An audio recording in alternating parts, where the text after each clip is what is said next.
বিচার চাই, বিচার চাই, তিলোত্তমার বিচার চাই,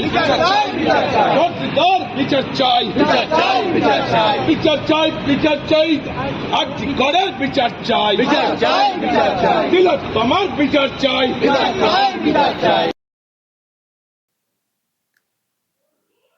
দর্শক দেখুন, শুভেন্দু অধিকারী আজকে এই ভিডিও দিয়ে এই পোস্ট করেছেন ওনার এক্স হ্যান্ডেলে।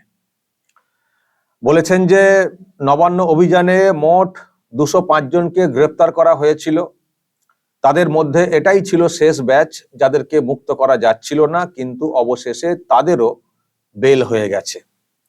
তারপরে উনি বলেছেন যে আমি শেষ পর্যন্ত স্বস্তি ফিল করছি যে প্রত্যেককে থানা বা জেল থেকে মুক্ত করা গেছে, যাদেরকে অন্যায়ভাবে গ্রেপ্তার করা বা আটক করা হয়েছিল তারা আরজিকর কাণ্ডের বিচার চাইছিলেন বলে। আর শেষে লিখেছেন যে ন্যায়ের জন্য লড়াই চলবে। প্রিয় দর্শক, আমি শফিকুল ইসলাম এবং আপনারা দেখছেন আরামবাগ টিভি। আমি শুধু ভাবছি যে শুভেন্দু অধিকারী সব মনে রেখেছেন, তাই না? শুধু মনে রাখা না, মানে সাহায্য করা। আমরা তো ভুলেই গিয়েছিলাম কবে সেই 27শে আগস্ট নবান্ন অভিযান হয়েছিল। হ্যাঁ, তখন অনেকে গ্রেপ্তার হয়েছিলেন শুনেছি, অনেকে হাসপাতালে ভর্তি হয়েছিলেন শুনেছি, কারণ প্রচন্ড মারধর করা হয়েছিল পুলিশকে দিয়ে।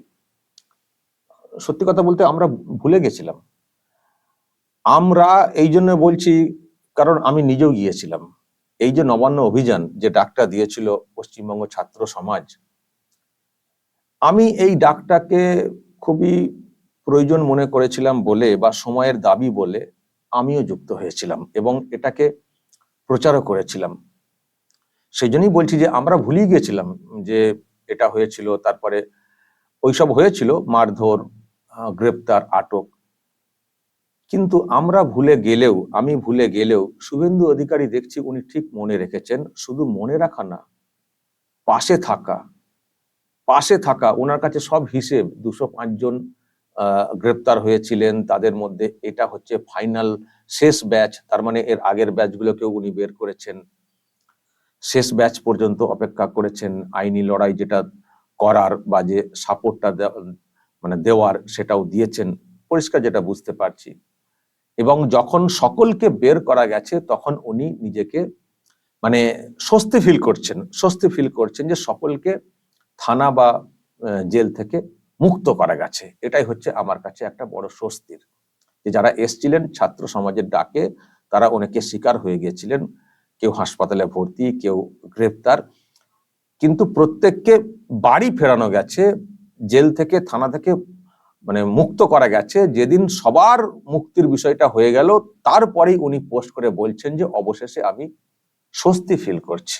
মানে এতদিন উনি অস্বস্তির মধ্যে ছিলেন যে এতগুলো ছেলে মেয়ে এসেছিলেন নবান্ন অভিযানে, যদিও ডাকটা কিন্তু একটা অন্য ব্যানারে, এটা পলিটিক্যাল ডাক ছিল না, শুভেন্দু অধিকারীর কোনো ডাক ছিল না, কিন্তু উনি প্রথম থেকে পাশে ছিলেন। আমি যেটা শুনেছি, যেদিন এই অভিযানটা হয়েছিল সেদিন জলের পাউচ দেওয়ার, মানে পানীয় জল দেওয়া, আগের দিনে অনেকে যারা চলে এসেছিলেন তাদেরকে খাবার দেওয়া ইত্যাদি কাজ উনি কিন্তু করেছিলেন, নিজের তাগিদে করেছিলেন। প্রথম থেকে উনি কিন্তু পাশে ছিলেন, কিন্তু প্রথম থেকে তো ছিলেনই, কিন্তু দেখুন দর্শক শেষ পর্যন্ত ছিলেন, কারণ এটাতে পরিষ্কার হয়ে গেল যে উনি শেষ পর্যন্ত যারা যারা অ্যারেস্ট হয়েছিলেন তাদেরকে মুক্ত করার জন্য উনি কিন্তু লড়াই চালিয়ে গেছেন। এবং ওনার কাছে সব খবর ছিল। যখনই এই খবরটা এলো যে শেষ যে ব্যাচ 7 জনের, যদিও এখানে 6 জনকে দেখতে পাচ্ছি, একজন হয়তো এখানে নেই, যখন এটা এলো যে তাদেরও বেল হয়ে গেছে, তখন উনি লিখছেন পোস্ট করে এক্স হ্যান্ডেলে যে আমি স্বস্তি ফিল করছি যে প্রত্যেককে থানা বা জেল থেকে, মানে কোথাও কোথাও থানাতে আটক করে রাখা হয়েছিল, তাদেরকে বের করা হয়েছে প্রথম দিকে, তারপরে আদালতে চালান করা হয়েছিল, অনেকের পুলিশ কাস্টডি হয়েছিল, তারপরে জেল কাস্টডি। তো এইসব হয়ে টয়ে থানা জেল সব জায়গা থেকেই প্রত্যেককে মুক্ত করা গেছে। এটাই ছিল শেষ ব্যাচ। যখন এটা হয়ে গেছে তখন উনি স্বস্তি ফিল করছেন। দর্শক, এটাই যেন কোথাও একটা ভাবায় যে এই জন্যই মনে হয় শুভেন্দু অধিকারী হচ্ছেন একজন জননেতা, যিনি শুধুমাত্র প্রোগ্রামের দিনে লেকচার দিয়ে বক্তব্য রেখে মিডিয়া বাইট দিয়ে চুপ করে বসে যান না। কোনো কর্মসূচি হলে সেখানে যারা জয়েন করেন, যারা সেখানে অংশ নেন, যদি তারা কেউ ক্ষতিগ্রস্ত হন, তাদের পাশে শেষ পর্যন্ত থাকেন। আর শেষ পর্যন্ত থাকেন বলেই ওনার যারা কর্মী সমর্থক তারা ওনার প্রতি এতটা আস্থা রাখেন। যখনই কোনো ডাক উনি দেন তখনই ভিড় হয়, জমায়েত হয়। দেখবেন নন্দীগ্রামে যখন প্রোগ্রাম করেন কত লোকজন। এই কারণেই, কারণ যদি কোনো সমস্যা হয় তার ডাকে সাড়া দিতে গিয়ে উনি কিন্তু শেষ পর্যন্ত থাকবেন। আর এখানে মেন যে সমস্যা, এক হচ্ছে মারধর, আর দ্বিতীয় হচ্ছে পুলিশকে দিয়ে হেনস্থা করা। তো পুলিশকে দিয়ে যখন কোনো হেনস্থা হয়, কেস টেস দেওয়া, সেই ক্ষেত্রে শেষ পর্যন্ত যে উনি থাকেন, এটা কিন্তু সেটাকে আরো একবার প্রমাণ করে। যদিও আমি আবারও বলছি, এই যে ডাকটা, এটা কিন্তু শুভেন্দু অধিকারীর ডাক ছিল না। এটা পশ্চিমবঙ্গ ছাত্র সমাজ বলে একটা নন পলিটিক্যাল ব্যানারে সোশ্যাল মিডিয়াতে ডাকটা দেওয়া হয়েছিল। দল মত রং নির্বিশেষে সকলকেই মানে ওই নবান্ন চলো মানে এতে সামিল হওয়ার জন্য আহ্বান করা হয়েছিল। কিন্তু শুভেন্দু অধিকারী তিনি যেন কোথাও একটা তাগিদ মনে করেছেন যে এটা একটা সোশ্যাল মিডিয়াতে ডাক, সময়ের একটা দাবি ছিল, ডাক ছিল, পশ্চিমবঙ্গ ছাত্র সমাজ বলে কেউ একটা ডেকেছিল, কিন্তু এদেরকে সাপোর্ট করা দরকার রয়েছে, এদের পাশে থাকার প্রয়োজন রয়েছে। সেই তাগিদটা উনি কোথাও ফিল করেছিলেন। সেই জন্য মীনাক্ষী মুখার্জিরা এই প্রোগ্রামে যেতে বারণ করেছিলেন, ওনারা তো আসেননি এবং অনেককে মিসগাইড করেছিলেন। শুভেন্দু অধিকারী নিজে কিন্তু এতে যোগ দেননি, কিন্তু যোগ না দিলেও কোথাও ফিল করেছেন যে ডাকটা সময়ের দাবি, সময়ের একটা ডাক, এই ডাকের একটা বিষয় রয়েছে, ভিত্তি রয়েছে, প্রয়োজন রয়েছে। সেই জন্য উনি কিন্তু প্রথম থেকে পাশে থাকার বার্তা দিয়েছিলেন। শুধু বার্তা দেওয়া না, পাশে ছিলেন এবং দেখুন শেষ পর্যন্ত ছিলেন। শেষ পর্যন্ত প্রত্যেককে মুক্ত করে তারপর উনি স্বস্তি ফিল করছেন। এখানেই আমার মনে হয় কোথাও একটা শুভেন্দু অধিকারীর সঙ্গে অন্যদের তফাৎ। দর্শক বলবেন যদি এই নিয়ে আপনাদের কিছু বলার থাকে। আমারও ভালো লাগছে এই জন্য যে ওই ডাকে আমিও সামিল হয়েছিলাম। আমি কিন্তু রং টং দেখে যাইনি, কারণ আমার মনে হয়েছিল যে নন পলিটিক্যাল ব্যানারে এটা একটা ডাক, আমারও যাওয়া প্রয়োজন রয়েছে, সেই জন্য গিয়েছিলাম। তো অনেকেই সমস্যায় পড়েছিলেন। দেখুন মহিলাকেও ধরা হয়েছিল, ভাবুন। মহিলা তো একজনকে ওখানে দেখতে পাচ্ছেন, তাকেও আটকে রাখা হয়েছিল এতদিন, ভাবুন। তো যাই হোক, যারা গিয়েছিলেন, আমি যেখানে ছিলাম পিটিএস এর সামনে কলকাতার, ওখানেও অনেককে ধরা হয়েছিল। তো যাই হোক, আলটিমেটলি প্রত্যেককে মুক্ত করা গেছে এবং মুক্তির যে কাজটা, আইনি লড়াইয়ের যে দিকটা, সেটা যে শুভেন্দু অধিকারী পুরো মাত্রায় দিয়েছেন এটা পরিষ্কার।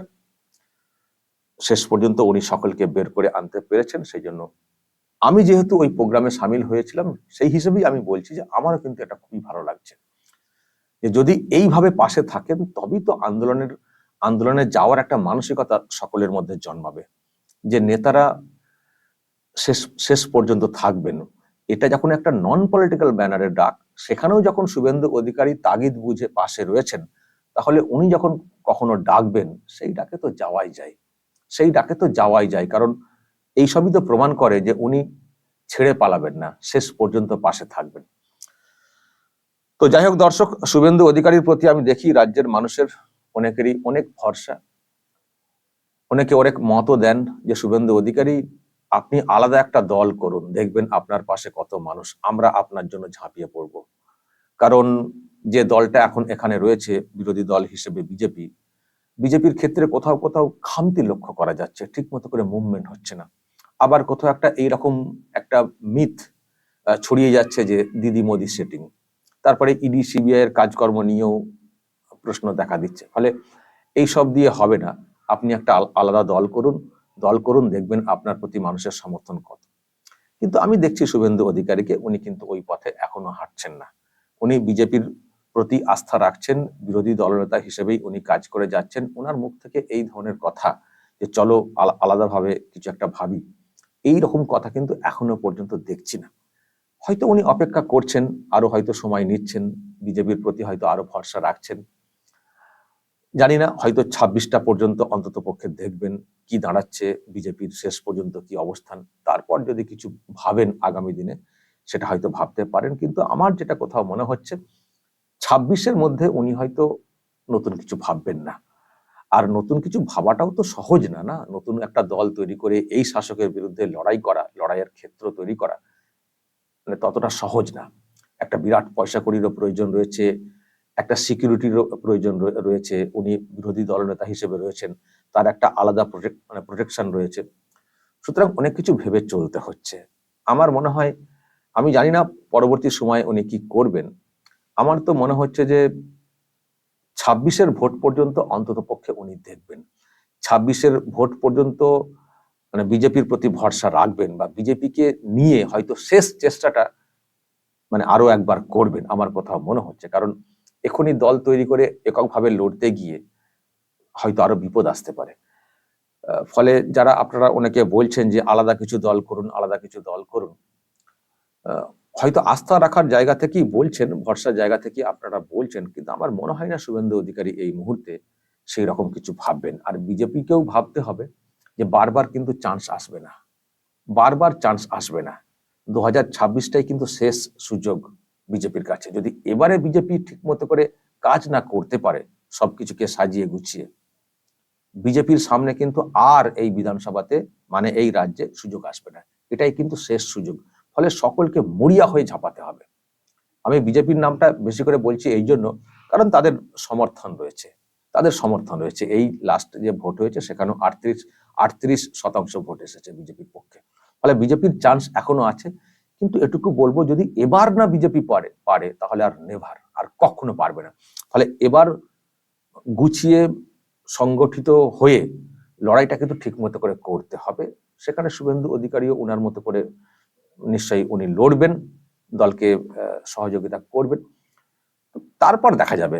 মানে 26-এরটা একটা শেষ চেষ্টা, এটা বলার কোনো অপেক্ষা রাখে না। 26-এর পরে কিন্তু যদি দেখা যায় যে 26-এ কিছু হলো না, তারপর দেখবেন আমার ধারণা রাজ্যের রাজনীতিতে একটা আমূল পরিবর্তন আসবে, নতুন ইকুয়েশন তৈরি হবে। কিন্তু 26-এর আগে সেটা হবে বলে আমার মনে হচ্ছে না। দর্শক বলবেন শুভেন্দু অধিকারীর এই যে মনে রাখা, পাশে থাকা, এই নিয়ে যদি আপনাদের কিছু বলার থাকে অবশ্যই বলবেন কমেন্ট বক্সে। নজর রাখবেন আরামবাগ টিভিতে।